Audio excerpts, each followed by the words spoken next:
Assalamualaikum warahmatullahi wabarakatuh. Kembali lagi bersama saya di channel Skripsi Bisa. Di video kali ini saya akan memberitahu teman-teman semua bagaimana cara mendekati dosen pembimbing agar skripsi kalian lancar. Tentu ini menjadi faktor penting saat kalian sedang menyusun skripsi. Tapi sebelum itu silahkan di subscribe terlebih dahulu agar kalian bisa mendapatkan video-video terupdate dari channel ini yang tentunya akan bermanfaat sekali bagi kalian, khususnya bagi mahasiswa. Oke, kita langsung saja. Ketika kita memang memulai untuk menyusun skripsi, tentu kampus sudah menyediakan dosen pembimbing ya. Nah, tentu kita harus tahu bagaimana strategi menghadapi dosen pembimbing agar skripsi kita lancar. Ada beberapa tips bagaimana kita mendekati dosen pembimbing agar skripsi kita lancar.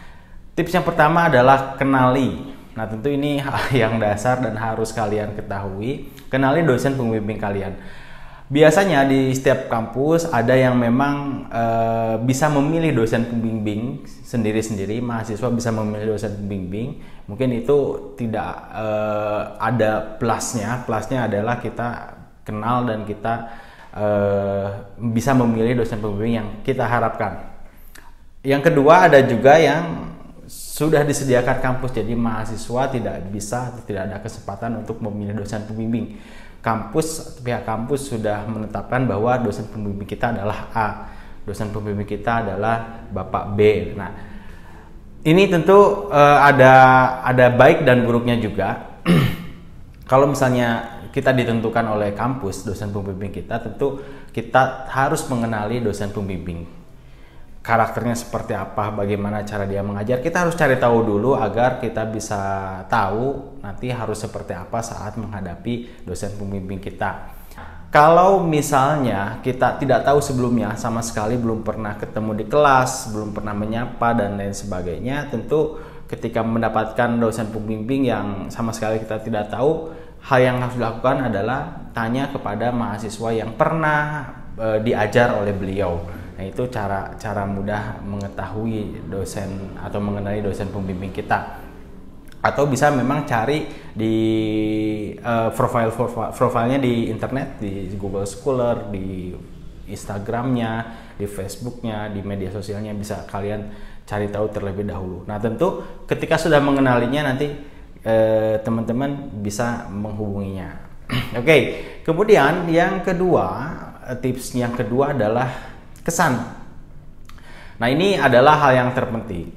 Ketika memang kita sudah tahu dosen kita coba mengenali, kita coba mendalami karakternya seperti apa.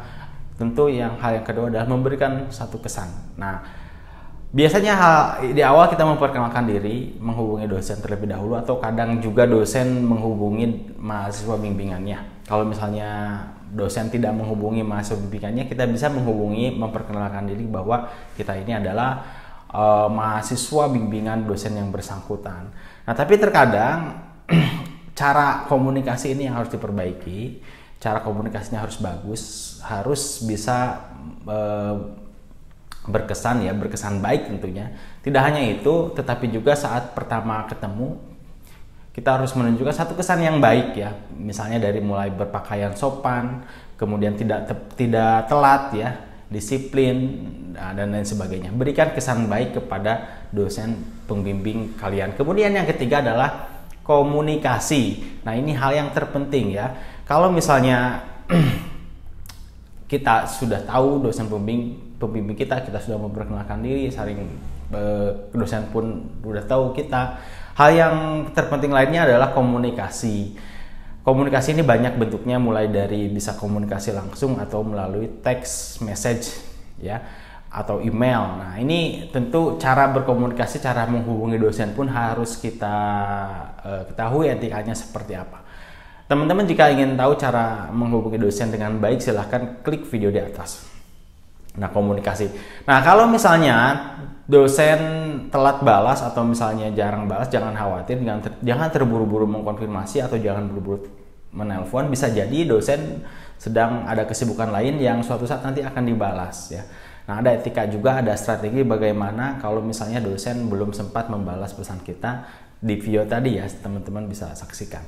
Oke, Yang keempat adalah persiapan. Nah, tentu ketika sudah mendapatkan janji dengan dosen pembimbing, kita harus berinisiatif ya. Persiapan dengan baik mulai dari berkas atau draft skripsi kita yang akan disampaikan, data-data ya, sumber-sumbernya, buku referensinya harus kita persiapkan sehingga saat ketemu itu sudah ada bahan untuk didiskusikan. Jangan sampai kita sudah dapat janji, tapi ketika ketemu dengan dosen itu masih mentah, masih gak ada hal yang didiskusikan.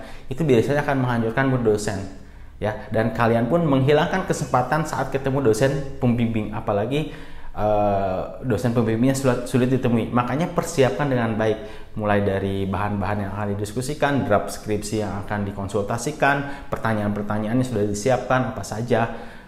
Tentu persiapan hal lain juga seperti alat tulis dan lain sebagainya untuk mencatat masukan-masukan dari dosen. Itu yang keempat, persiapan. Kemudian yang kelima, jangan bebal. Nah, biasanya ketika bimbingan dosen akan memberikan saran-saran dan masukan-masukan.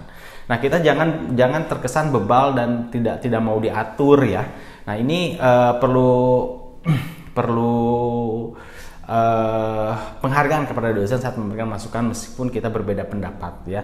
Kalaupun misalnya berbeda pendapat, upayakan kita sampaikan dengan baik dengan didukung referensi yang kuat. Nah, seperti itu ya, jangan bebal dan keras kepala. Nah, ini akan menghancurkan mood dosen juga. Termasuk kritikan dari dosen kita harus terimanya dengan baik. Karena ini adalah untuk perbaikan skripsi teman-teman semua. Tidak semata-mata dosen membimbing kita mempersulit, tidak. Dosen hanya mengarahkan agar skripsi kita bisa bagus dan baik sesuai dengan standar yang diberlakukan. Nah, jadi mindset kita harus ke sana ya. Kritikan dosen, masukan dosen itu bukan untuk mempersulit kita, tetapi untuk memperbaiki dan menyempurnakan tulisan kita. Selanjutnya, keenam, peduli. Nah, ini terkesan sepele, namun peduli di sini bukan berarti harus bawa sesuatu buat dosen pembimbing, nggak perlu seperti itu. Peduli di sini misalnya menanyakan kabar. Nah, ini ada pendekatan-pendekatan ringan lah ya, yang bisa memang membuat dosen ini menjadi terkesan juga. Seperti itu ya. Kemudian gunakan buku referensi. Kalau misalnya dosennya menulis buku, nah kita bisa bawa bukunya atau kita bisa kutip bukunya. Itu juga memberikan kesan yang baik ya kepada dosen pembimbing. Biasanya dosen akan merasa dihargai ketika buku referensinya kita gunakan sebagai referensi di skripsi kita. Saya rasa itu ya hal-hal yang memang bisa dipertimbangkan oleh kalian saat mendekati dosen pembimbing agar skripsinya lancar. Mudah-mudahan ini bermanfaat bagi kalian semua. Terima kasih sudah menonton video ini. Saksikan video-video selanjutnya. Assalamualaikum warahmatullahi wabarakatuh.